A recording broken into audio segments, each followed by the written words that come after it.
고백이 이 시간에 저와 여러분들에게 함께 하시길 주님의 이름으로 축복합니다. 오늘 말씀을 통해서 하나님이 기뻐하시는 찬양이라는 제목으로 제가 말씀을 준비했는데요. 제가 첫째 날 가슴이 시겁했습니다. 유은선 목사님이 설교 제목을 대시는데 하나님이 기뻐하시는 하고 가시는 거예요. 아이고 큰일 났다. 이거 말씀이 중복이네. 그랬더니 거기는 최고의 신앙 하면서 적은 말씀이 전혀 다른 쪽으로 말씀을 이끌어 가시더라고요. 그래서 제가 안심하고 마음 푹 놓고 이 시간 올라왔습니다. 하나님이 기뻐하시는 찬양이 어떤 찬양이냐면 우선 본문을 좀 살펴보자면 우리가 이사야서 6장은 너무나도 잘 아는 말씀이에요. 하나님 앞에 이사야가 주님 내가 여기 있사오니 나를 들어 사용하소서라고 고백합니다. 여러분들 주의 길을 가기 위해서 신학 공부하시면서 주님 나를 들어 사용하소서라고 고백하고 나오신 분 혹시 계십니까? 더 이 길을 가기 싫어서 뺀질뺀질 요리 빼고 조리 빼고 다 그러다 공부들을 하셨을 거예요. 저는 신학교 갈 때요. 저는 하나님 앞에 응답 못 받고 담임 목사 손에 집사님 신학해야 돼야. 그래서 담임 목사님이 신학교에다 갖다 앉혀놔서 저는 그래서 공부를 했습니다. 신학교를 갔더니요. 다 하나님이 보내서 왔대요. 제가 자존심이 굉장히 셉니다. 고집도 굉장히 강하고요. 자존심이 상해서 못 살겠는 거야. 다 하나님이 보내서 왔다는데. 그래서 그날부터 기도를 했습니다. 하나님 나는 담임 목사 손에 이끌려서 왔어요. 도대체 내가 이 길을 가야 되는지 말아야 되는지 난 몰라요. 하나님 알게 해주세요. 예, 그러고 기도하고 하나님의 응답해 주셔서 그 뒤로는 그때 기도하면서 제가 단서를 달았어요. 하나님 내가 이 길을 가야 되는 걸 내가 깨닫게 하시고 내가 알게 하시면 평생 주님을 떠나지 아니하고 주의를 하겠습니다. 그러니 옆으로 가고 싶어도 못 가요. 힘들죠? 그럼 제가 하나님 앞에 그래요. 하나님 아시잖아요. 저 아무리 흔들어도 하나님 안 떠나는 거. 이렇게 그만 흔드세요. 저 그러고 기도합니다. 아멘. 오늘 이사야는 하나님께서 오늘 6장 1절에 보니까 우시야 왕이 죽던 해에 우시야 왕은 유다에게 하나님 앞에 선한 왕이었고 백성들한테도 칭찬받는 왕이었습니다. 그런데 말년에 하나님 앞에 잘 보이기 위해서 하나님을 더 열심히 섬기게 하자 월권을 하는 바람에 문둥병에 걸려서 그 말로가 비참했습니다. 그 섬기던 왕이 죽고 나니까 이스라엘 백성들이 어떻게 됐겠어요?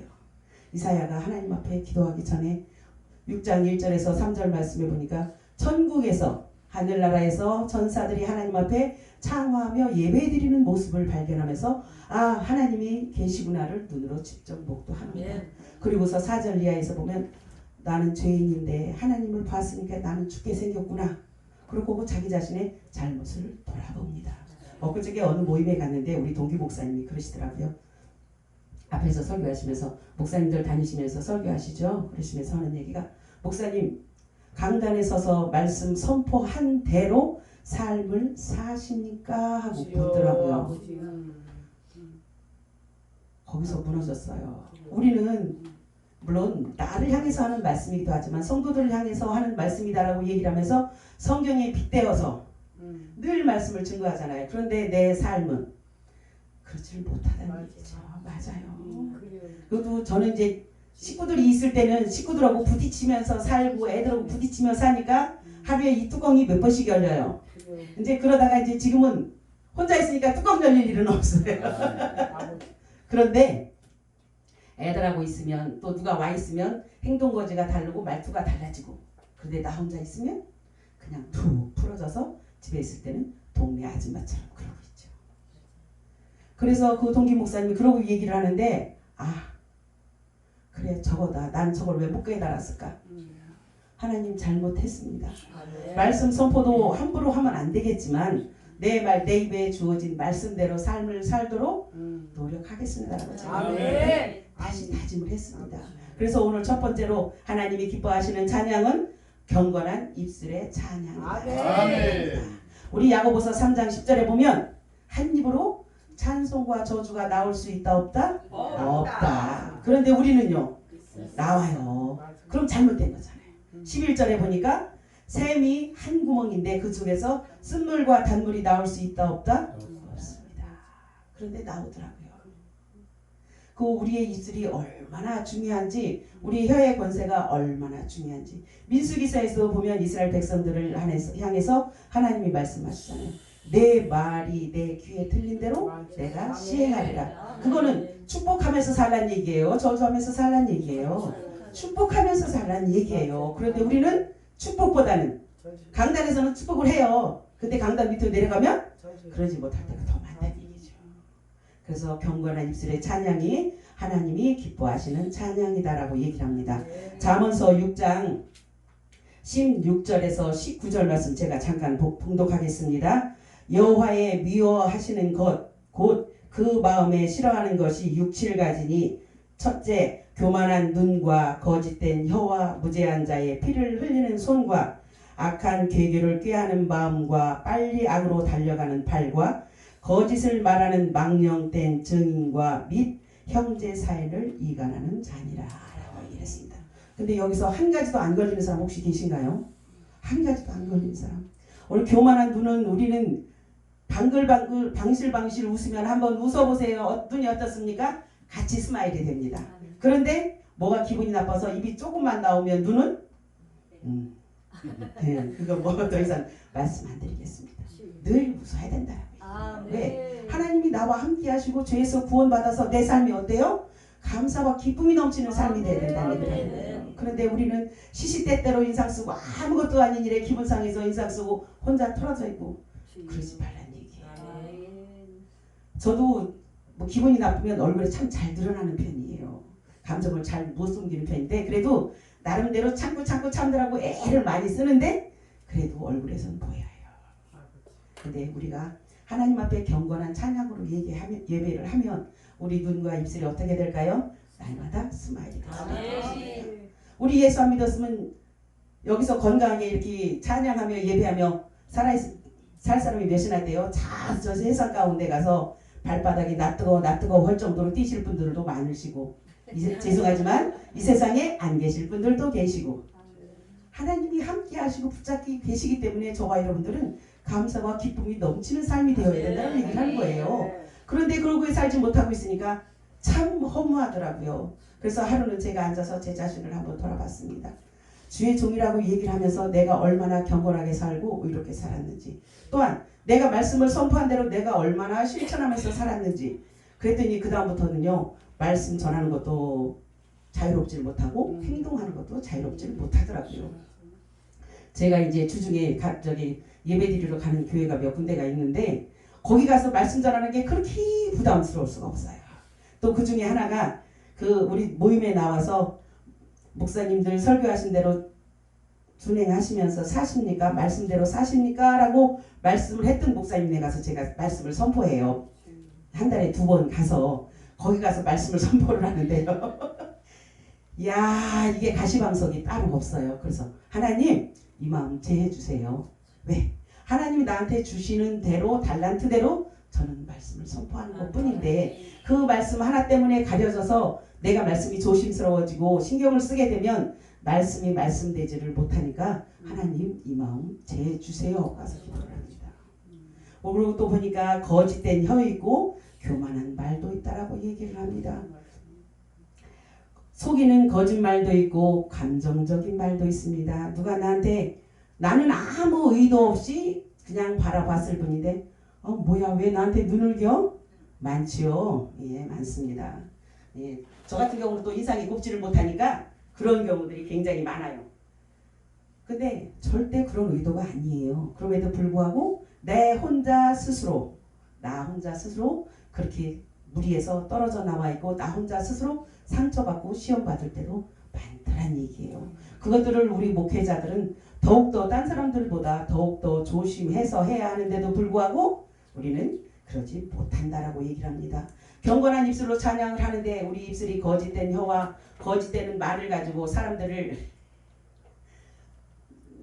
현혹한다면 그것은 사실 솔직히 해서 거짓말장일 수밖에 없고 이단과 다를 바가 없는 거예요. 하나님의 말씀은 오직 참 진리만 있습니다. 참만 있습니다. 그럼에도 불구하고 말씀대로 실천하지 못한다면 우리는 거짓된 삶을 사는 거나 똑같다라고 얘기를 합니다. 예수님이 머리에는 가시관을 쓰시고 손과 발은 못에 박히시고 또 옆구리는 창에 찔리셨습니다. 그것은 무엇 때문이에요? 우리의 생각과 우리 손발이 지은 죄로 인해서 또 우리의 허황된 욕심과 허황된 음식으로 인해서 예수님이 머리부터 발끝까지 우리 죄를 대신해서 십자가에 못 박히셨다라고 얘기합니다. 악한 계계를 깨하는 마음은 간음하는 마음과 살인하는 것을 말합니다. 분노하는 것은 살인의 동기이고 근본 원인이 됩니다. 분노할 때 우리가 화가 났을 때 제가 참을인자라는 말을 참 좋아해요. 참을인을 3번만 하면 살인도 면한다라고 얘기를 해요. 제가 그 참는 것을 참 굉장히 잘합니다. 아주 채곡채곡 쌓아요. 저 책장에 책 쌓듯이 아주 빈틈없이 채곡채곡 쌓아요. 근데 그게 한번 폭발을 하면 그 다음에 이제 애어른이 없습니다. 그게 한번 폭발을 하면 애어른이 없어요. 우리 남편하고 싸울 때도 자꾸 참다가 애들 용돈 줘서 딱 대보내고 대문 걸어 자고 방문 걸어 잠그고 그러고 남편하고 둘이 앉아 싸웁니다. 언제까지? 남편이 잘못했다고 빌 때까지. 아멘. 주여. 아멘이요. 아멘. 그러니까 제가 딱 애들 내보내면 우리 남편이 알아요. 그러면 여보 내가 잘못했어. 다시는 안 그럴게. 그러면 거기서 그냥 넘어가요? 아니죠. 뭘 잘못했는지 물어야죠. 뭘 잘못했는지 물어야지. 그래서 지금 얼버무리고 있으면 내가 첫째부터 시작해갖고 이 손가락 10개를 다 펴요. 그걸 다 기억하냐? 그걸 나를 그렇게 몰라? 그거 기억하지 당연히. 우리 친정아버지가 하는 말, 아이고 저녀는 누구 닮아서 저 모양이냐. 이제 저 교회 다니기 전에 우리 아버지도 예수 안 믿던 분이니까 이제 하도 이제 그러니까 그래서 내가 누구 닮어? 우리 친정아버지 함자가 장자 섭자를 쓰세요. 근데 이제 아버지한테 박장섭이 딸이 박장섭이 닮겠지 누구 닮겠어 내가 저기 지나가는 아저씨 닮겠어? 저 우리 친정아버지한테 그랬어요. 근데 우리 친정아버지는 아무 데나 화를 내시는 분이고 나는 채곡채곡 살았다. 근데 이제 그것도 이제 예수 믿으면서 많이 내려왔어요. 왜? 그게 내 마음을 상하게 하더라고요. 마음의 심령이 근심이 우리의 뼈를 상하게 하고 마음을 상하게 한다는 걸 제가 예수를 믿고 깨달았어요. 그래서 지금은 될 수 있으면 내려놓고 풀으려고 많이 애를 써요. 아주 정말로 그랬더니 살겠더라고요. 예전에 어떻게 살았나 몰라. 그랬더니 이제 살겠더라고요. 아멘. 근데 오늘 말씀을 준비하다 보니까 아이고 아버지 여기 경건한 입술에 찬양을 하는 데에서 다 걸려들었어요. 악으로 달려가는 발 악을 향해서 달려가진 않죠. 근데 우리 발걸음이 선한 쪽으로만 가지 않는다는 얘기입니다. 오늘 로마서 3장 15절에 보면 우리의 발이 피 흘린 데를 향해서 달려간다라고 얘기를 해요. 죄악된 곳으로 향해서 달려간다라고 얘기를 해요. 근데 오늘 본문의 이사야는 하나님이 내가 이 백성을 위해서 나를 위해서 누구를 보낼고 할 때 6장 8절에 주여 내가 여기 있사오니 나를 보내소서라고 얘기합니다. 그런데 우리 잘 아는 출애굽기 4장에 가면 하나님께서 모세를 부르십니다. 근데 모세는 뭐라고 얘기해요? 그들이 나를 믿지 아니하며 내 말을 듣지 아니하리다. 핑계를 대고 있습니다. 또한 나는 말에 능하지 못한 자라 주의를 할 수 없습니다. 라고 얘기합니다. 입이 뻣뻣하고 혀가 둔한 자라고 얘기를 합니다. 내가 하고 싶지 않은 거예요. 하고 싶지 않은 거예요. 저는 아까 말씀드렸다시피 제가 직접 응답을 받은 게 아니기 때문에 저는 뭐 누구를 보낼 만한 자를 보내서서 나는 못합니다를 안 했습니다. 담임 목사 손에 이끌려 갔으니까 가서 이제 기도하면서 응답 받아서 저는 안 했지만 많은 분들이 왜 하나님 나예요? 왜 하필? 왜 저 많은 사람들 중에 그러신 분들도 많을 거예요. 근데 오늘 모세가 그랬습니다. 그런데 하나님이 너는 내 것이라고 한번 딱 지명해 놓으면 하나님은 변개치 아니하시고 들어 사용하신다라고 얘기합니다. 옆에 동역자를 붙여서 사용하시잖아요. 형 아론을 붙여서 절대 사역하면서 혼자 두게 안 하시더라고요. 목회하시면서 깨달으시잖아요. 나 혼자인 것 같고 나 혼자 외톨로 떨어져서 교회에서 혼자 기도하면서 사명 감당하다 보면 어느 누군가는 나를 위해서 기도하는 사람이 꼭 있습니다. 아멘. 제가 집에서 이제 이렇게 있으면 어느 날 생전 연락도 없던 동기 목사님한테 전화가 와요. 목사님 평안하시죠? 목사님 웬일이야? 아니 궁금해서 전화했어. 그러고 얘기를 해요. 그래서 내가 궁금하다고 전화할 사람은 아니고 하나님이 뭔 말씀을 하셨지? 그러고 내가 물어요. 왜? 그 사람을 위해서 기도하라고 하나님이 응답을 주시니까 나한테 전화를 하신 거거든요. 왜요? 그걸 제가 캐치를 했으니까요. 저도 그 마음이 왔으니까요. 그러면 목사님 어떻게 알았어? 에휴, 목사님이 그냥 전화할 사람이야? 안 할 사람이지. 그러면 알았으면 그냥 기도해. 자기가 응답받은 거 얘기 안 해줘요. 알았으면 그냥 기도해. 뭐야, 알려줘야 나도 놓고 기도하지. 아유, 하나님이 전화하라고 안 되네. 그럼 나머지는 알아서 받아. 그러고 뚝 그러면 그래 알았어 기도해야지 하는 게 아니라 아이씨 뭐야 전화했으면 알려줘야지. 이제 거기에 꽂혀서 한참 시간을 허비해요. 그러다가 이게 아니지 나도 주의 종인데 누구를 통해서 하나님 내가 알고 깨닫게 해주세요. 네, 저는 그렇게 기도합니다. 또 더군다나 저는 찬양을 잘 못하긴 하지만 찬양하는 걸 굉장히 좋아해요. 저는 사역의 반이 한 60% 70%가 거의 찬양이다라고 보면 돼요. 물론 말씀도 증거하러 다니긴 하지만 찬양하는 거를 굉장히 좋아해서 집에 있을 때도 찬양을 1시간 하면 성경은 20분 읽고 말씀 공부 30분 찬양 2시간 하면 성경 30분 읽고 말씀 공부 30분 하고 저는 찬양을 통해서 응답을 많이 받아서 찬양을 굉장히 좋아하고 많이 부르고 많이 듣습니다. 그러다 보니까 찬양할 때가 제일 행복하고 좋은 것 같아요. 말씀 공부하고 말씀 읽을 때도 좋긴 하지만 그래도 찬양할 때가 왜? 찬양을 통해서 어떻게 그렇게 찬양 가사들이 내 심정을 그렇게 절절히 잘 표현해 놨는지 너무 감사할 수밖에.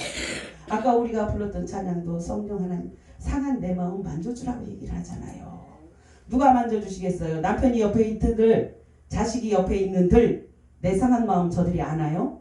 여보 나 이래서 아파 나 이래서 힘들어 라고 얘기를 해도 남편들은 이러고 말아요. 그런데 하나님 앞에 하나님 나 마음이 상했습니다. 하나님 나 힘듭니다 라고 얘기하면 어떻게 해요? 내가 너와 함께 있단다 라고 위로해 주시고 힘을 주시잖아요. 저와 여러분들은 그런 하나님을 믿는 사람들이에요. 그렇기 때문에 저와 여러분들은 경건한 입술로 하나님을 찬양하라라고 얘기를 합니다. 형제 사이를 이간질하는 자도 하나님은 기뻐하지 아니하신다고 아까 봉독한 잠언 6장에 기록하고 있습니다. 그리고 두 번째는 자기 자신을 자원해서 하나님 앞에 드리는 찬양을 하나님은 기뻐하신다라고 얘기를 해요. 그렇게 생각을 하면 제가 신학교 때 내가 자원해서 간 게 아니고 끌려서 가기는 했지만 그 이후로 모든 일들은 너무너무 감사할 수밖에 없더라고요. 제가 신학교 가서 처음에 공부할 때는 공부하는 걸 좋아하니까 아무렇지도 않게 공부를 했어요. 그러다가 하나님이 너는 내 것이고 내가 너를 지명하여 불렀나니 너는 주의 일을 감당하라라는 응답을 받고 이제 그렇게 말씀하시지 않았지만 꿈을 통해서 그렇게 응답을 받고 나서 공부를 하기 시작을 하고 찬양을 하니까 어때요? 너무 좋아요. 나는 예전에도 학교 다니고 공부하는 걸 좋아했지만 신학교 가면서 그렇게 좋을 수가 없어요. 우리 신학교 수업 시간이 11시인데 저는 9시 반만 되면 학교를 갑니다. 우리 학생처장님이 제발 좀 전도사님 조금만 늦게 왜냐면 당신은 출근도 안 했는데 가고서 목사님 저 왔는데 어디 계세요? 라고 전화하면 그제서 집에서 부랴부랴 나오시는 거예요. 그러니까 제발 조금만 한 30분만 늦게 와. 네 그러고 대답하고 그 다음 날은 어떻게 돼요? 아침 눈 뜨면 학교 갈 준비부터 해요. 그러고서 다 준비하면 어떻게? 시간 남았으니까? 아니요. 그냥 나와요. 집에서 학교까지 2시간이 걸리거든요. 그래도 집에서 나와요 그냥. 그러다 보면 또 가서 전화를 해. 그러니까 나중엔 안 되니까 학교 키를 하나를 복사를 해주시더라고요. 아예 가지고 다니려고. 저 그렇게 학교 다니면서 공부했습니다. 공부하는 게 그렇게 좋을 수가 없었어요. 근데 중요한 건 이 목사 안수를 받고 나니까 공부를 더 할 줄 알았습니다. 저는. 근데 덜 하게 되더라고요. 제가 학교 다니면서 학교를 제가 남들은 8년 과정 하는 거를 저는 9년 과정을 했습니다. 왜냐하면 한 해를 더 하느라고 그랬는데 학교 다니면서 말씀 준비하고 말씀 공부하는 게 좋으니까 너무 좋으니까 그냥 그걸 붙잡고 살았어요. 그래서 제 컴퓨터를 뒤져보면 USB가 1TB가 넘는 게 2개가 있어요. 거기에 거의 다 말씀이 들어있습니다. 그런데 그거를 제가 학교 때 작성을 한 거다 보니까 그때는 작성하면서 너무 신나고 좋고 너무 행복했습니다. 그러면서 뭐예요? 이것만 가지면 내가 평생 설교하고 목회하고도 남아. 왜냐면 설교가 원체 많으니까. 이 테가바이트라는 거를 지금 감이 안 오셔서 그렇지요. 그거 굉장히 많은 양입니다. 편수로 따지자고만 한 3만 편 될 거예요. 3만 편 이상 될 거예요. 설교가. 이것만 가지면 평생 먹고 쓰고도 남을 거야. 그러고 생각을 했습니다. 그래서 이제 신학교를 졸업하고 이제 대학원을 졸업하고 나니까 이제 강도사 때부터 이제 전도사 때 이제 사역을 했지만 강도사 때부터 설교를 하러 다니는데 그 원고를 신학기 때 준비한 걸 이렇게 받는 데 있잖아요. 아이고야 이거 초등학생이 만든 거야. 내가 만든 게 아니고 초등학생이 만든 거야. 왜? 그때 은혜 되는 대로 그때는 그게 은혜가 돼서 준비를 했는데 그때는 말씀의 깊이를 모르니까 이제 조금 알고 나니까 이제 그거는 초등학생이 만든 수준밖에 안 되더라고요. 근데 버리기가 아까워서 아직 USB에다 그냥 넣어놓고 있습니다. 그래서 지금은 이렇게 나오면 말씀을 곧대 주시는데 이야 이번에는요 월요일 저녁까지 말씀을 하도 안 주셔서 제가 원고를 예전에 했던 것 중에 그냥 찾아놨습니다. 그런데 이게 내가 예전에 했던 거는 하나님이 원하시는 게 아니고 이게 마음에 와 닿질 않아요. 그 설교를 읽어도 돌았으면 잊어먹고 설교를 읽어도 돌았으면 잊어먹고 화요일날 아침에 우리 5시 50분에 만나기로 했는데 밤 11시 되니까 설교가 맥이 잡히더라고요. 이야 자야 되는데 그 시간이 되니까 설교가 맥이 잡히더라고요. 그래서 저 설교 작성해놓고 여기 와서 읽었습니다. 여기 와서 읽었어요. 그래도 이사야서는 제가 또 이사야를 좋아하고 잘 아는 부분들이라서 그냥 원고보다는 그냥 하나님이 주시는 대로 열심히 말씀을 전하고 있습니다. 하나님이 그렇게 은혜를 베푸시니까 삶이 어때요? 행복하고 좋아요. 주일 하러 다니면서 처음에는 너무 힘들고 지쳤는데 지금은 다니면 다닐수록 왜 있잖아요. 맛이라는 거, 찬양의 맛이라는 거, 기도의 맛이라는 거, 말씀의 맛이라는 거를 인자 깨닫고 하기 시작을 하니까 너무 행복하고 너무 좋은 거예요. 그래서 저는 예전에는 강단에 서는 게 그렇게 불편하고 힘들 수가 없었어요. 근데 지금은 강단에 서 있는 게 가장 행복해요. 가장 행복해요. 여러분들이야 더 많이 행복하시고 그러겠지만 저는 요즘 들어서 그 맛을 알고 나니까 더욱더 행복하고 좋습니다. 그래서 내 자신을 드릴 때 우리 헌신하고 봉사하는 것도 마찬가지예요. 교회에다 예물 드리는 것도 마찬가지입니다. 제가 예전에 전도사 사역을 했을 때 어느 교회 그 교회 집사님 하나가 예물 드리는 거에 정말 인색해요.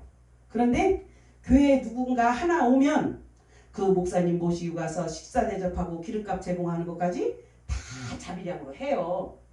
그러면 담임 목사 입장에서야 개척교회인데 감사하고 좋죠. 근데 중요한 건 나는 담임 목사가 아니라 전도사라는 거. 담임 목사는 못하는 말 나는 할 수 있다는 거. 근데 그게 중요한 게 뭐냐면 그 집사님이 그렇게 하고 났으면 입을 다물면 나도 안 그랬을 거예요. 근데 그 다음날 주일날 와서 전도사님 왜? 있잖아요. 그제 목사님 오셨을 때요. 제가 식사 뭐 대접해서 얼마 썼고요. 기름값 얼마 드렸습니다. 가만히 있어봐. 이걸 어떻게 설명을 해요? 그러고 얘기를 해요. 담임 목사 입장에서야 그만큼 고마운 게 없죠. 근데 나는 벌써 한 달이 건너 2달이잖아요. 전도사는 한 달이 건너 2달이잖아요. 그러다 이제 저희 찬양 성가대 헌신 예배를 드릴 기회가 있었습니다.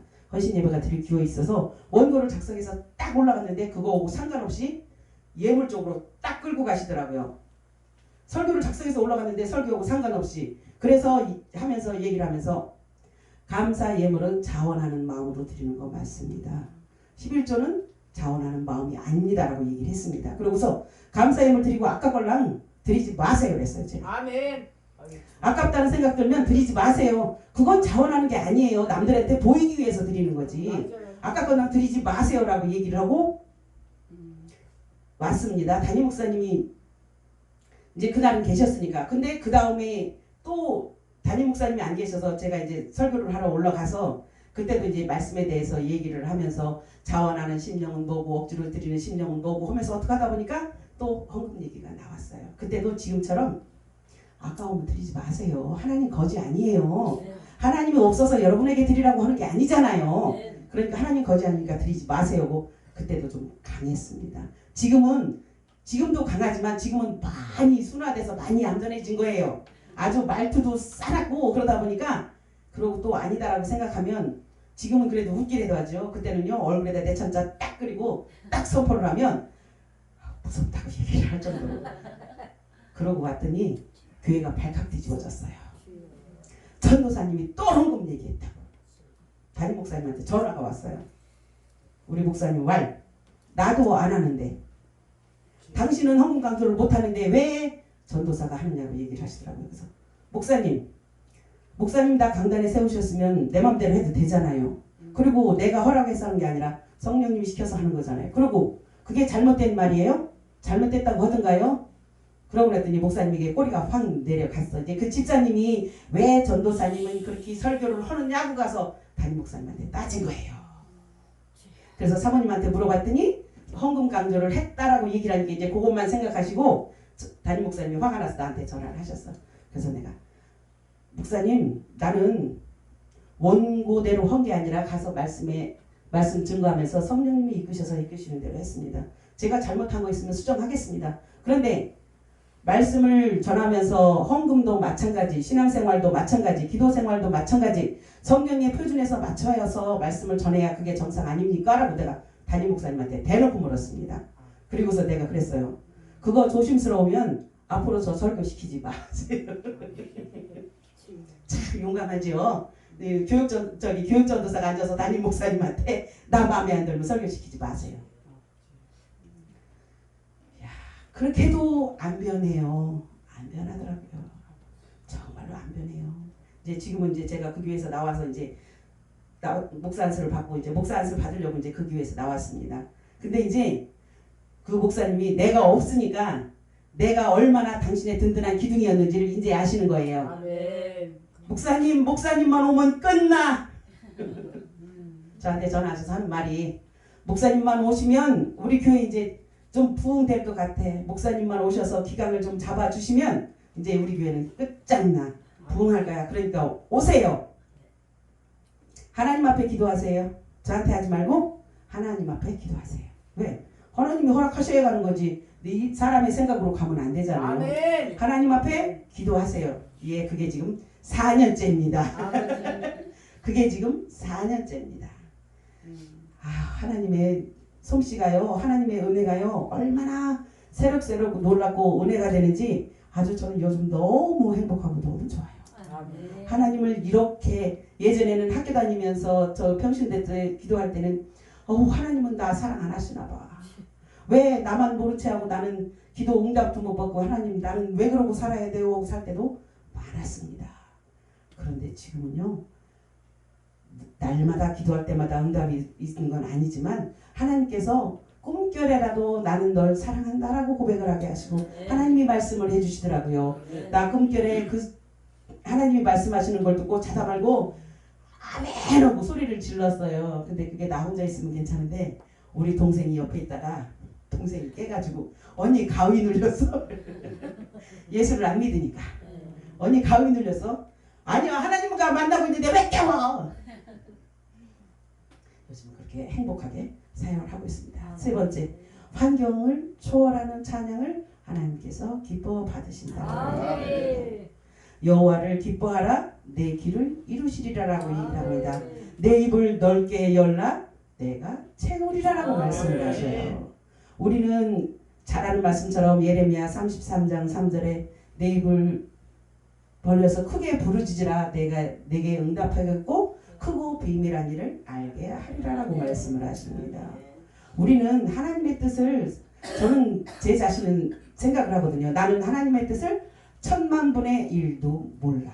그러나 하나님께서 그때그때 깨닫게 하시는 것은 알 수 있잖아요. 그렇기 때문에 우리는 하나님의 일을 환경을 초월해서 찬양을 힘들고 어려울 때만 기쁠 때만 하는 것이 아니라 무시로 하나님을 찬양해야 된다라고 얘기를 합니다. 하박국 3장 16절에 18절 16절에서 18절 말씀을 보면 무화과나무 잎이 없고 밭에 소출이 없고 외양간에 송아지가 없어도 어떻게 한다고요? 난 여호와를 인하여 찬양하리라. 저와 여러분들의 삶이 그런 삶이 되길 원합니다. 우리가 잘 아는 찬양 작곡가 페니 제인 크로스비라는 사람이 있습니다. 그는 90평생을 맹인으로 살았습니다. 그러면서 찬송가에 이 개역개정 말고 통합 찬송가에 23곡이나 페니 제인 크로스비의 찬양이 실려 있습니다. 얼마나 은혜가 충만했을까요? 앞이 보이지도 않으면서도 찬양 가사를 쓰고 곡을 쓸 수 있다는 거. 우리는 보이잖아요. 혹시 찬양 가사 써보셨습니까? 내 신앙 고백을 한 번이라도 적어보셨습니까? 그런데 페니 제인 크로스비는 환경을 초월해서 상상을 초월해서 하나님을 찬양했다라고 얘기를 합니다. 오늘 성경 한 절만 보고 말씀을 맺겠습니다. 성경을 좀 찾겠습니다. 잠언서 4장 성경 구약성경 제가 가지고 있는 성경 913쪽입니다. 잠언서 4장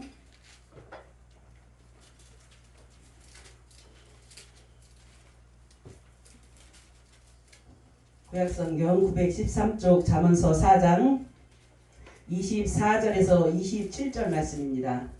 잠언서 4장 24절에서 27절 말씀 짧으니까 찾으셨으면 한 목소리로 같이 합독하고 말씀 맺겠습니다. 괴유를 내 입에서 버리며 사곡을 내 입술에서 멀리하라. 내 눈은 바로 보며 내 눈꺼풀은 내 앞을 곧게 살펴 내 발에 행할 첩경을 평탄케 하며 내 모든 길을 든든히 하라. 우편으로나 좌편으로나 치우치지 말고 내 발을 악에서 떠나게 하라. 아멘. 저와 여러분들 이런 삶을 사는 하나님의 귀한 일꾼들 되시길 주님의 이름으로 축복합니다. 기도하겠습니다. 사랑의 하나님 감사합니다.